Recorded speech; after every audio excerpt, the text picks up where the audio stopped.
quer dizer, num direito brasileiro regido por inteligência artificial?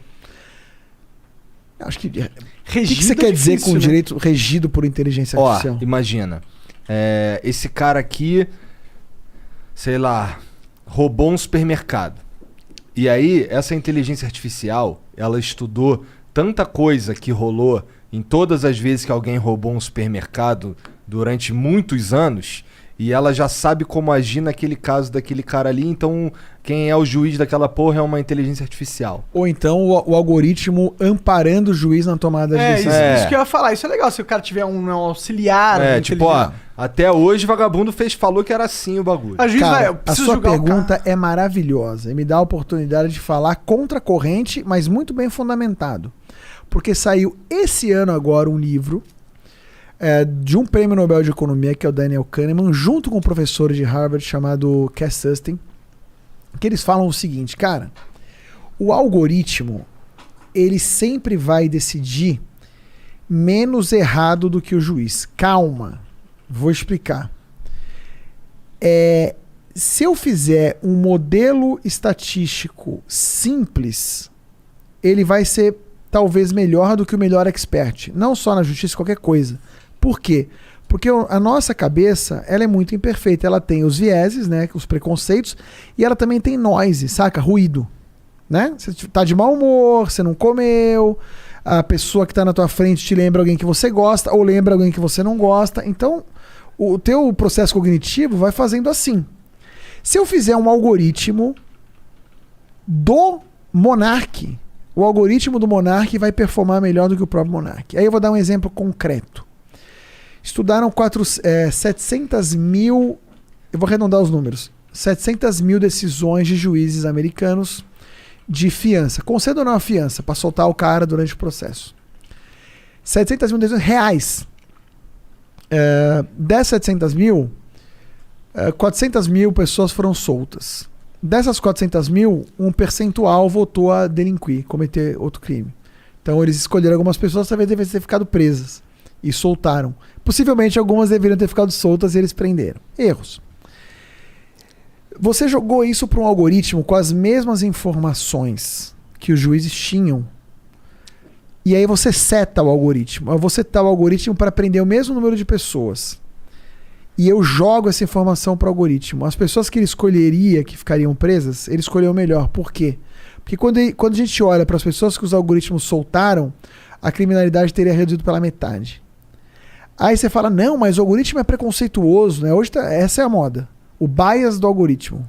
Como bias. assim ele é preconceituoso? Ele é...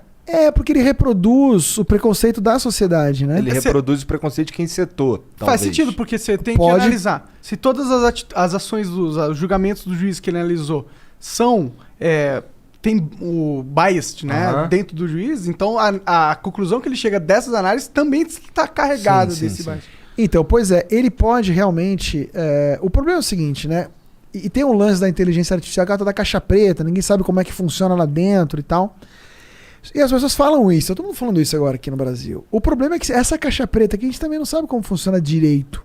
Você não tem tanta accountability, né? Você não tem tanta forma de controlar isso.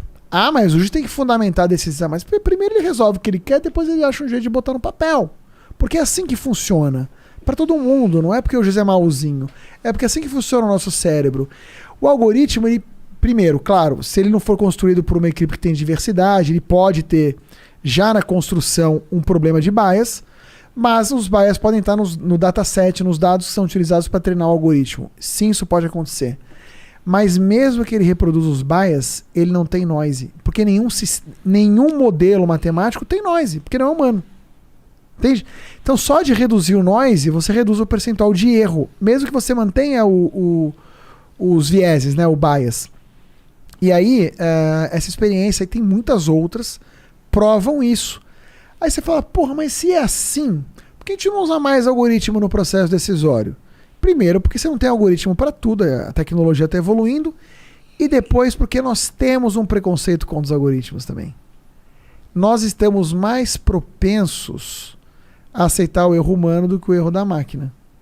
Só que lembra que eu falei no começo da nossa conversa que o direito existe para servir a sociedade, não o contrário?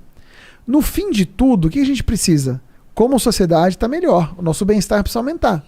Então, porra, se eu tenho um algoritmo que pode auxiliar o juiz no processo decisório para que tenha menos reincidência, ou então para que eu mantenha o nível de reincidência, mas prenda menos, eu vou ter mais felicidade na sociedade, que vou ter mais pessoas soltas. E dá para fazer teste de racismo nesse tipo de algoritmo, porque eles fizeram. E ele prenderia 40% menos negros do que os juízes prenderam. Interessante pra caralho. Sim, é que as pessoas querem cagar a regra. Elas querem dizer o que elas acham. Porque elas estão falando com o córtex pré-frontal ventromedial, tal do sistema 1. E não estão raciocinando. Com otimismo, né? Caralho, Ou cara, pessimismo. maior nerdão, né, Ah, caralho. agora você vai meter essa, sabe que eu falei difícil. Mas a gente tá bom. Falou, eu ouvi o Álvaro aí agora. Mas eu aprendo com o Álvaro, pô. Então a gente chegou nessa conclusão, que é, a gente tem que ter um sistema de inteligência artificial pra auxiliar os julgamentos. Temos. Qual que é o passo agora pra gente implementar isso, assim, de forma eficiente no Brasil todo? O que teria que ser feito, assim? Cara, o ministro Fux, que agora é o presidente do Supremo, é um cara muito competente. E ele está muito preocupado com o lance da tecnologia. Inclusive, o secretário-geral do Supremo hoje é um juiz federal meu amigo, que estudou em Harvard, agora está fazendo doutorado em Oxford, que é tipo um Álvaro. Entendeu? Então o cara entende também de tecnologia. Eles estão fazendo um puta de um trabalho. O que eles fizeram? Primeiro eles editaram uma resolução dando os parâmetros para a construção de algoritmos de inteligência artificial para serem utilizados no Poder Judiciário. Eu estou escrevendo um livro sobre isso agora. Acho que até agosto eu termino. Não, acho que até setembro eu termino. Agosto está muito perto. Né? Acho que até setembro eu termino. Você respeitando esses parâmetros, né? Para a gente poder ter o mínimo de controle do que está acontecendo, treinar quem vai usar, né? Porque tem que treinar quem vai usar também. Uhum. A pessoa tem que saber o que ela está fazendo ali. Interpretar dados não é tão simples, exatamente. E se você disseminar isso pelo país e promover uma postura cooperativa entre as várias cortes, para que todo mundo possa usar mais ou menos as mesmas ferramentas, a gente vai chegar lá e a gente está no caminho. A gente está fazendo isso, na verdade. Tá mesmo? Tá. Tá sim. da hora. Daqui 2 anos tudo vai ser digital, então? Olha, você tem um robô no Supremo Tribunal Federal chamado Vitor. Tem um nome até. Nem sabia que tinha um robô lá. Tem vários. Maneiro, tem vários. Maneiro. Esse robô faz o seguinte, ele pega as petições de recurso, porque para recorrer para o Supremo tem que ter vários requisitos, né? E um deles é você não tá batendo numa coisa que o Supremo já falou que isso aqui não serve. Só que o Supremo recebe 80 mil processos por ano para 11 juízes. Então o que faz esse robô? Ele lê a petição e classifica, isso aqui o Supremo já decidiu e já rejeitou. Isso aqui é coisa nova. Esse é um trabalho difícil de fazer. Toma tempo. O algoritmo faz em segundos. Então vem uma pilha de processo eletrônico pro ministro, dizendo assim, esses aqui estão batendo em coisas que vocês já resolveram. Beleza, ele aperta um botão e está resolvido. É um começo, né? Pô, seria foda. Não, seria não, isso acontece. Sim, não, mas minha cabeça é tipo, ok, Supremo Federal tem isso aí, mas e o juiz de Itapetininga, tá ligado? Então, mas a partir do momento que o CNJ cria uma plataforma colaborativa em que todas as ferramentas podem ser compartilhadas por todas as cortes, você começa a endereçar esse tipo de problema.